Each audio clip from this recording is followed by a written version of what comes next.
ओम शांति संस्कार मिलन की रास करो संस्कारंगलिन संदिप्पु என்ற நடனமாடுங்கள். सर्विस में सफलता का आधार है नम्रता.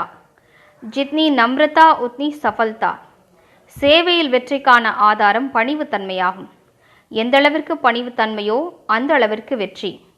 नम्रता आती है निमित्त समझने से. नम्रता के गुण से सब नमन करते हैं. பணிவுத்தன்மை என்பது தன்னை ஒரு கருவி என்று நினைக்கும் போதுதான் வருகிறது.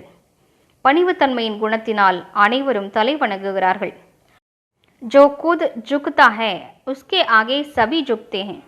इसलिए शरीर को निमित्त मात्र समझकर चलो और सर्विस में अपने को निमित्त समझकर चलो, तब नम्रता आएगी. யார் தான் தலை வணங்குவார்களோ அவர்கள் முன்னிலையில் அனைவரும் தலை வணங்குவார்கள். எனவே இந்த சரீரம் என்பது வெறும் ஒரு கருவிதான் என்று புரிந்து கொண்டு நடந்து கொள்ளுங்கள். மேலும் சேவையில் நான் வெறும் கருவி என்று புரிந்து கொண்டு செல்லுங்கள். அப்போது பணிவுத்தன்மை வந்துவிடும். जहाँ नम्रता है वहाँ टकराव नहीं हो सकता. स्वतः संस्कार मिलन हो जाएगा. எங்கே பணிவுத்தன்மை இருக்குமோ அங்கே மோதல் ஏற்பட முடியாது.